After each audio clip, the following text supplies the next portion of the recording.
Warning! This video is intended for educational and MS documentary purposes.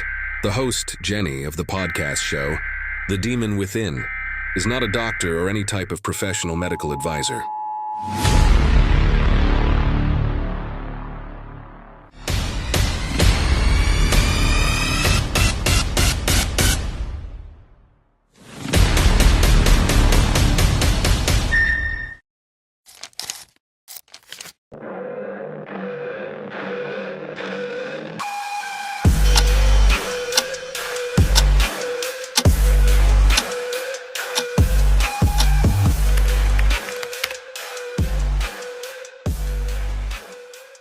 I am a warrior. They say time heals all wounds.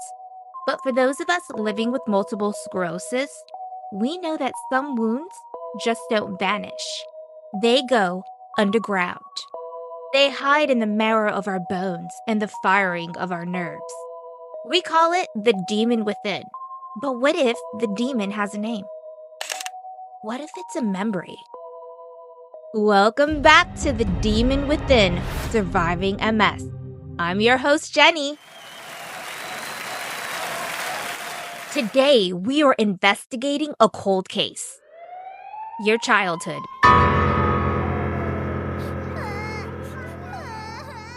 Because while you were growing up, your body was taking notes. It was recording every scream, every slammed door, every moment of isolation. We're pulling back the curtain to a connection that is uncomfortable as much as it is revolutionary. Today, we're talking about how the ghosts of the past become the legions of the present. Before we begin this journey into the shadows of the past, I want to take a moment to speak directly to your heart. Today's episode on The Demon Within is a deeply personal one. We will be discussing childhood trauma, addiction, and abuse. I'm sharing my own story because I believe the truth can set us free. But I also know for many of us, these truths are heavy. If at any point you feel overwhelmed or the MS demon starts to become too loud, please give yourself permission to pause. Step away, take a breath, or save this episode for a day you feel stronger. Your safety and your peace are more important than this podcast. If you need immediate support, please look at the show notes for crisis hotlines and resources. You're brave for being here, but you don't have to carry the weight alone. Let's take a breath together.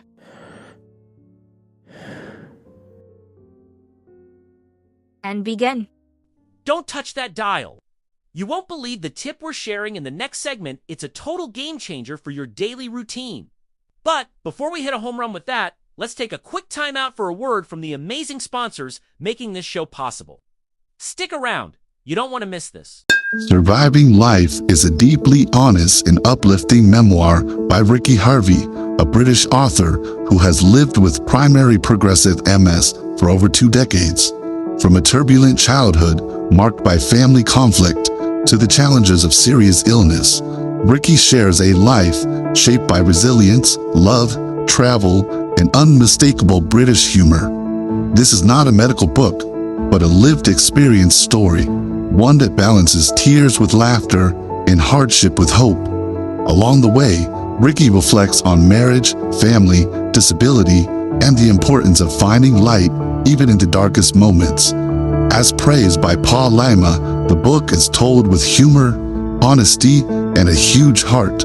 Surviving Life is a reminder that love, family, and humor can carry us through anything. Surviving Life can be purchased on Amazon. The author of this book, Ricky Harvey, donates 20% of royalties to his local MS therapy center. In the 19th century, the father of neurology, Jean Martin Charcot, noticed something haunting about his patients. He didn't just see tremors, he saw their grief. He described long-continued vexation as a trigger for the disease. For over 100 years, science called him a dreamer. But today, the science is screaming that Charcot was right. We know that MS is a game of genetic roulette. There is a predator lurking in the tall grass.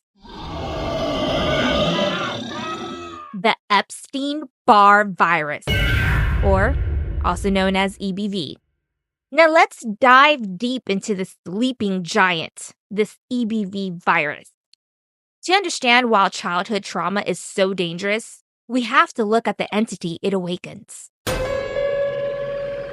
Epstein-Barr virus, EBV, or you might know it as mono, or some may call it the kissing disease.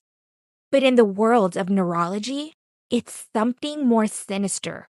It's a member of the herpes virus family, and like all its cousins, EBV has a terrifying specialty.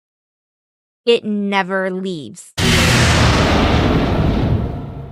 Once EBV enters your body, usually through the throat, it doesn't just pass. It hijacks your B cells, the very cells of your immune system meant to protect you. It rewrites their code and moves into the nucleus, settling in for a lifelong residency. In most people, the virus stays latent. It sleeps. Your immune system acts like a personal guard, standing over the cell, keeping the door locked. But here is where the spookiness of the science meets the MS reality. Research tells us that an EBV infection is associated with a 32-fold increase in MS risk. It is almost impossible to find a case of MS without a prior EBV infection. But if 95% of the world has EBV, why do some of us get the MS demon and others don't? I can answer that. It's because of the adolescent window. If you contact EBV during a high-stress, high-hormone years of adolescence, the virus doesn't just sleep, it colonizes.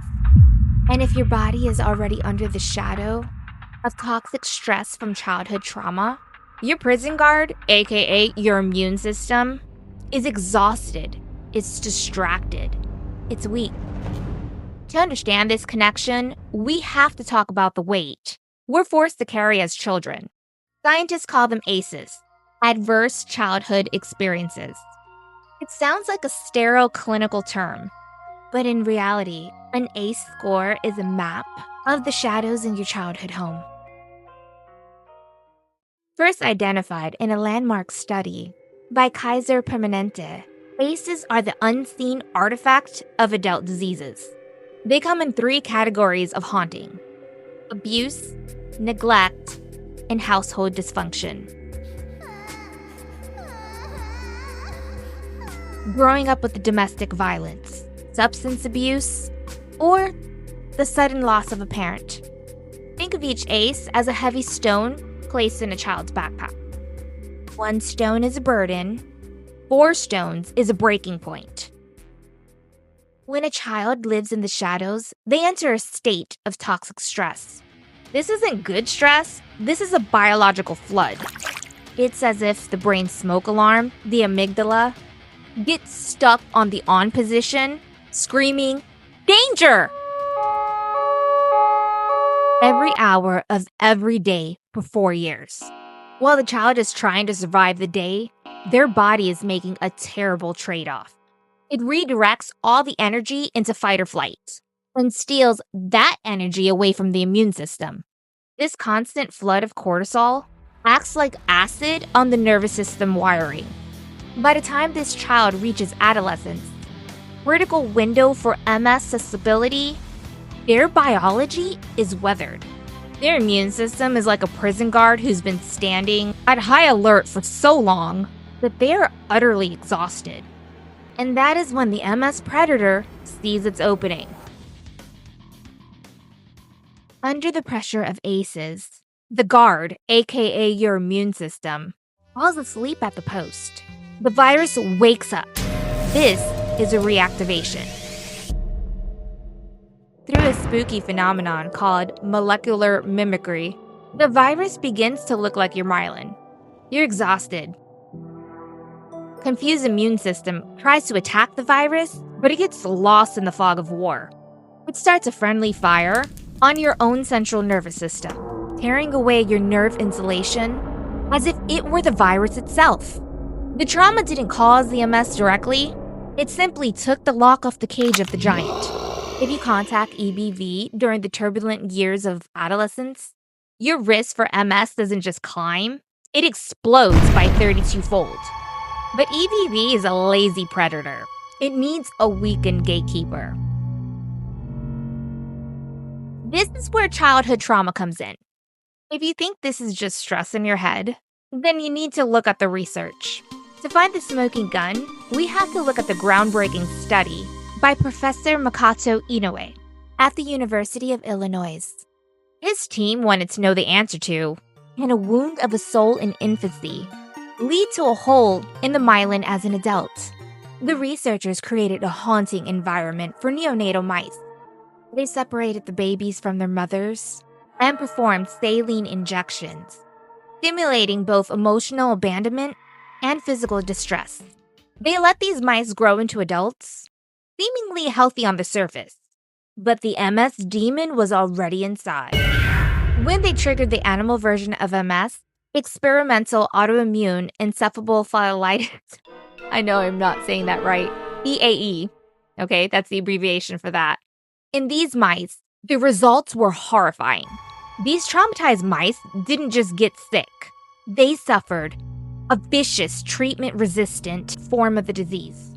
While the control mice responded to the interferon beta, the old guard treatment, which are common MS medications that I discussed in last episode 6, the traumatized mice's bodies ignored it. Their disease was more severe. Their paralysis more permanent. Why, you may ask? Because Professor Inu had discovered that the trauma had downregulated their adrenergic receptors on your immune cells that tell the body how to respond to stress and inflammation. Because of their childhood trauma, their immune cells were essentially deaf to the body's attempt to calm them down. Their immune systems were running blind, attacking the central nervous system with no off switch. We're stepping away from the demon within for a word from our sponsors. Don't go far, though. We're trading the battle for a blueprint. Stick around for a special book reveal that proves every story is worth telling. We'll be right back. They walked away to protect their secrets. Fate brought them back to reveal the truth. When Emil disappeared from Rachel's life, he took her unspoken what-ifs with him. He was drowning in unrelenting pain. She was quietly navigating a new life with multiple sclerosis. Neither felt whole enough to stay. Now, a chance encounter at a Toronto credit union brings them face to face. He's no longer the rising star she knew. And she's the one in charge. Amidst the routine of the workday, old tensions reignite, forcing them to confront the love-sick reality of their lives. From prolific author Paul Lima comes a story of love interrupted and the bravery it takes to be vulnerable when your body feels like the enemy, lovesick. Paul Lima has lived with secondary progression MS for 25 years. Paul is a veteran writer and the author of more than 45 books across non-fiction and fiction. A former business writing trainer and freelance specialist, Paul now focuses on crafting deeply resonant novels that explore life's unspoken moments. His latest work, Lovesick, is a testament to his ability to blend realistic life challenges with the complexities of modern romance. Paul Lima's books can be found on Amazon and as EPUBs on Kobo.com. Another study focusing on Tyler's murine encephalomyelitis virus found that adolescent mice who had been separated from their moms couldn't clear viruses properly. Their bodies produced massive amounts of antibodies that lingered far too long, yet they failed to release the necessary stress hormones to actually fight the infection. It was a total breakdown of the hypothalamus adrenal axis. Or for shorter terms, which I would really appreciate right now because these words are long and hard, HPA axis. For those of you who don't know what the HPA axis is, it's the master circuit of the demon within. It's the bridge between your thoughts and your blood, between a memory of fear and a physical relapse. The HPA axis is a relay race between 3 parts of your body. The first one being the hypothalamus. That's the command center in your brain. When it perceives a threat, real or remembered, it sounds the alarm by releasing a hormone called CRH. 2. The pituitary gland. It's the master gland at the base of your brain. It hears the alarm and sends out a chemical messenger. That's the ACTH into the bloodstream to wake up the troops.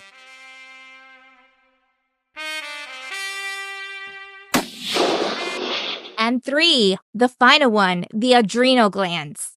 That's located on the top of your kidneys. They receive the message and flood your body with cortisol, the stress hormone. You're probably wondering why I'm explaining this and why this even matters for MS and childhood trauma. Let me explain. In a normal body, the HPA axis has a full stop button. Once the cortisol reaches a certain level, the brain realizes the danger is over and shuts the system down. But for survivors of adverse childhood experiences, aka ACEs, the circuit is broken. Let's talk about the stuck switch. When a child lives in constant fear, the HPA axis is forced to run 24/7. Eventually, the full stop button breaks, and the body loses its ability to turn off the stress response. I'm going to discuss now the immune connection. Cortisol is supposed to be an anti-inflammatory, but when the HPA axis is constantly flooding the body with it, the immune system becomes deaf to it. Hello, I could hear you. This is called glucocorticoid resistance. I hope I said that right. Forgive me if I mispronounced some of the words. There is a lot of medical terminology in this podcast episode. I'm trying my best to say everything right, and that's why I try to simplify a lot of the stuff and use photos and so forth to help all of us better understand multiple sclerosis and childhood trauma. Let's talk about the MS trigger, because when the HPA axis is broken, your immune system remains in a state of high alert. Pro-inflammatory chaos. This is what allows the sleeping giant, aka EBV, to wake up and what leads the immune system to start tearing away at your myelin. Now, let's get back to the spooky breakdown in the mice. The traumatized mice had a complete breakdown of this axis. When they got sick with EAE, that's the MS-like disease, their HPA axis failed to release the necessary stress hormones to regulate the inflammation. Their wiring was so fried from their early life trauma that when the real fire, that is the MS, started, the sprinkler system, aka the HPA axis, didn't even turn on. This is the physical legacy of ACEs. It's not just a memory, it's a broken thermostat. The body is constantly too hot, burning through its own defenses, because it lost its ability to feel the cool of safety decades ago. Now, how does a memory from 30 years ago trigger a relapse today? It happens through the epigenetic ghost. Toxic stress acts like a chemical bookmark on your DNA, permanently turning on the genes of inflammation. Your biography has literally become your biology. And remember our predator, the EBV? It's a Latin virus, the sleeping giant, hiding in your cells. When your immune system is exhausted from years of childhood survival mode, it loses its grip. The giant wakes up. It reactivates. In a body already primed by trauma, this is the spark that starts the MS fire. It's a perfect storm of vitamin D deficiency and the lingering echoes of a childhood you never felt safe. Hold that thought, everyone. We're briefly evicting the demon within for a quick word from the folks who keep our lights on and our infusion chairs comfortable. Stay tuned. We'll be back to wrestling the beast in just a moment. The demon within will return after these messages, provided we can remember where we left the microphone. Samantha Stacy started the Cute Cane Shop after being diagnosed with multiple sclerosis. As a young cane user, she couldn't find anything that matched her style and personality. Samantha loves creating custom designs for the young and young at heart. Her amazing canes were featured in Cope magazine. Visit her shop on Etsy at cutecaneshopetsy.com. Hey, I'm Samuel, your Cute Cane Shop, and this is just a reminder that your cane or mobility aid does not ruin your outfit.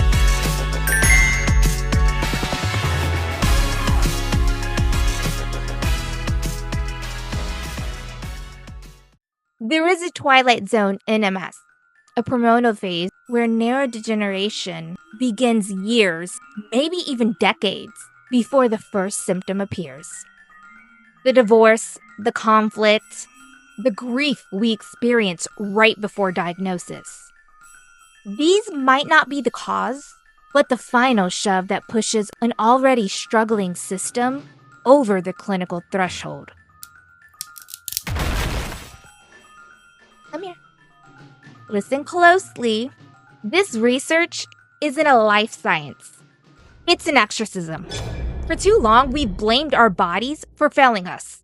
But the truth is, our bodies have been trying to protect us with the only tools they were given in the shadows of our past. By recognizing the source of the demon within, we take away its power.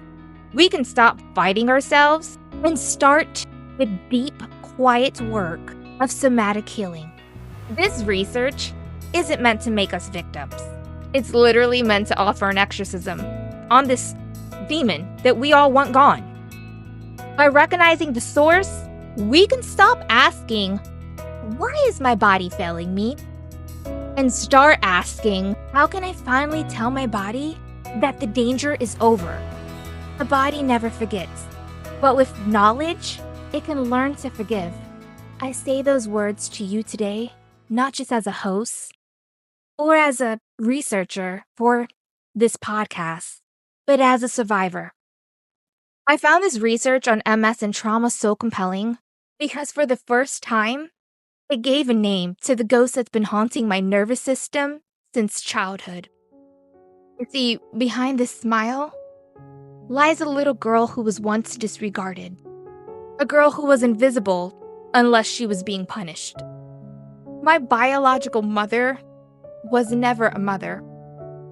She was a storm of mental illness, alcohol and drug addiction, and abuse. Her moods were erratic. Her punishments were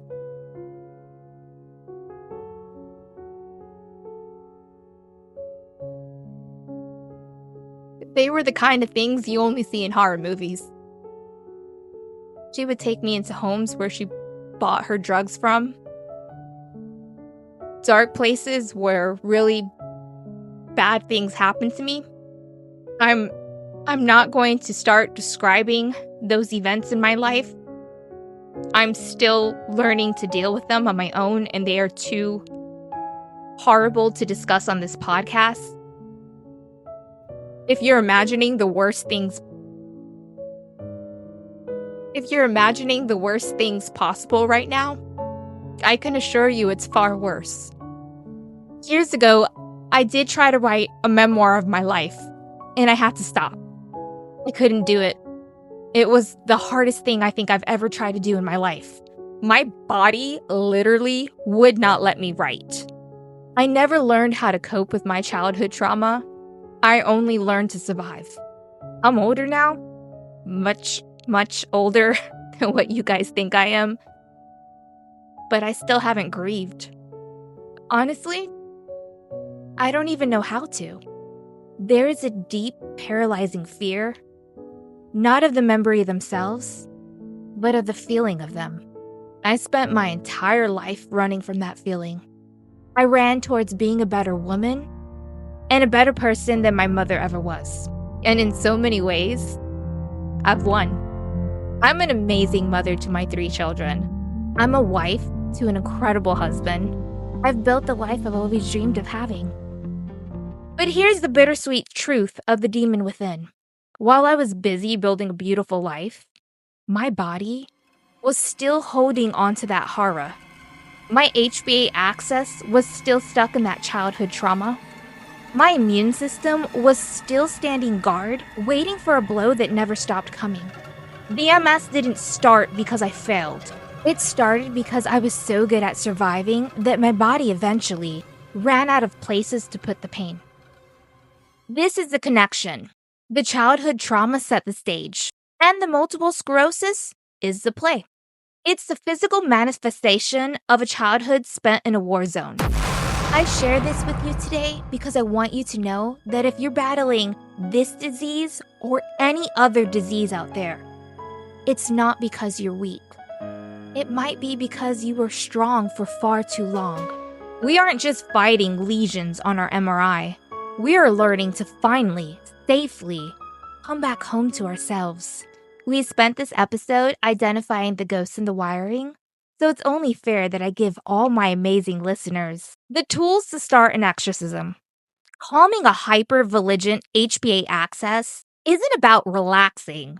It's about renegotiating with your nervous system. Here are 3 ways all of you out there can start telling your body that the danger is finally over. Number 1, the big sigh. That's the vagus nerve reset. Your body can't be in panic mode and rest mode at the same time.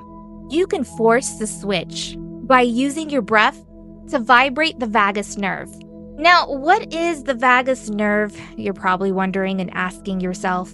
The vagus nerve is your body's super brake, a long wandering nerve that acts as a direct communication line from your brain to your organs to shut down the stress response and tell your immune system to stop attacking. It basically acts like a brake pedal for your stress. Now, how do we force that switch with our breath? Take a deep breath in through your nose, then exhale through your mouth slowly while making a low humming sound that sounds like a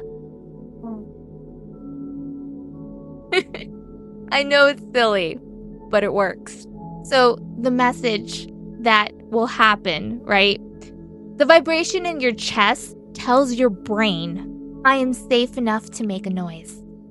It physically forces your heart rate to slow down. Number 2, the safe spot. That's somatic grounding.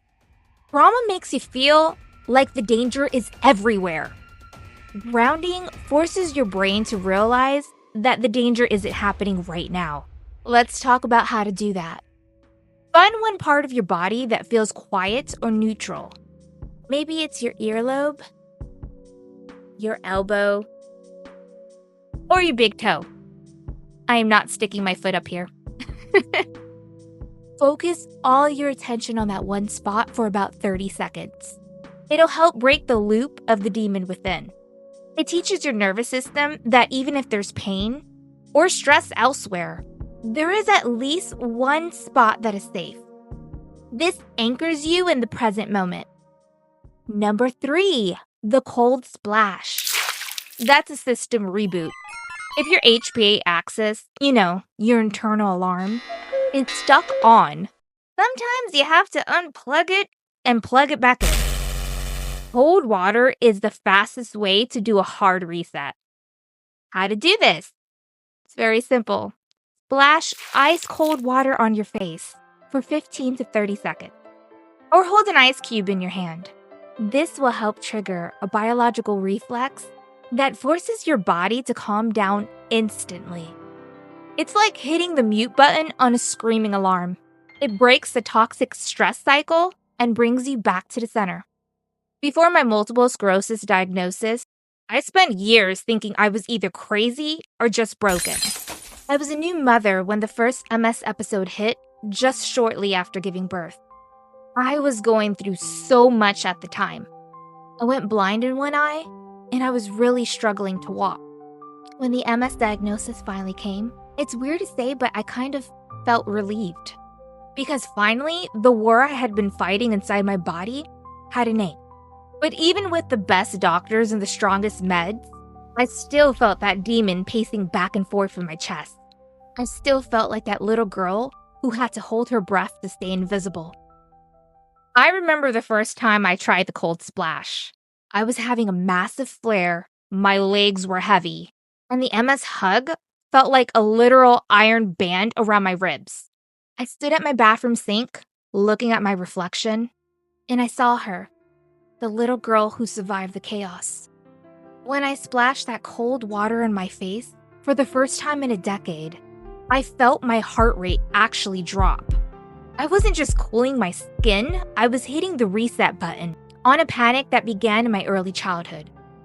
I stood there and I whispered, "The danger is over. You can breathe now."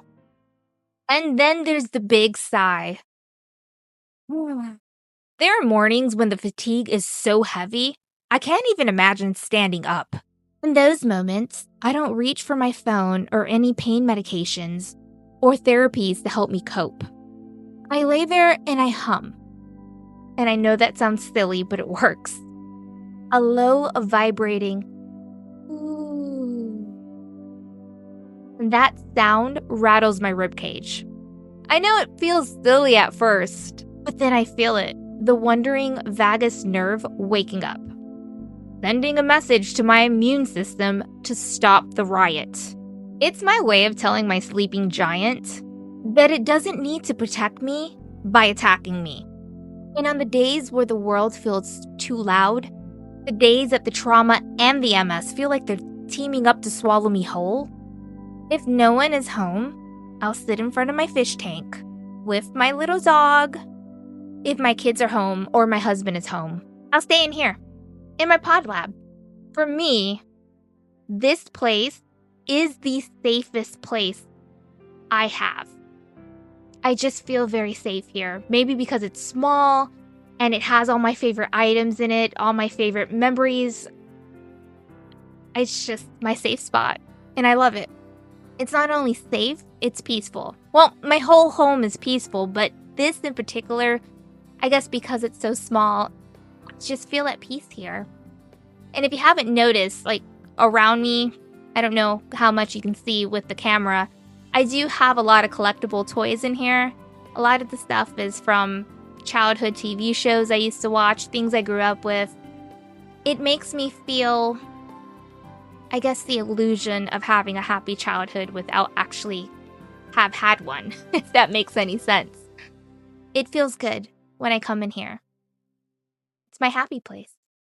When I come in here, if my legs are numb, my vision is blurry, or I feel drunk because the MS is just acting up completely, I'm reminded that I'm safe. I'm whole. I am here. I use these methods not because they're a cure, because they're an act of love for the child that I used to be. Every time I trigger that vagus nerve or reset my HPA axis, I am reclaiming a piece of myself that trauma tried to steal from me. I'm telling my body that it doesn't have to be a haunted house anymore. It can just be a home. The body never forgets. It carries the ghosts of every storm we've weathered. But with knowledge, the body can finally learn to forgive. It can learn that the front door is locked, the lights are on, and the damage is finally gone. If today's episode brought up emotions or memories that feel too heavy to carry alone, please reach out for support. You can call the National Domestic Hotline at 1-800-799-7233 or text START, that's START, to 88788. You can also dial 988 anytime for crisis support. Your healing matters, and you don't have to walk this path alone anymore. I'm your host, Jenny. Thank you for walking in the shadows with me today. This is the demon within. You're not alone in the dark. Is blessed. No matter what obstacle she faces, she finds a way to make it through. She's a survivor and a champion, and there's nothing that can be said or done that can ever take that away from her. This woman is blessed, believe it, she's a champion. Living without stress, believe it, she's a champion. This woman is blessed, believe it, she's a champion. Living without stress.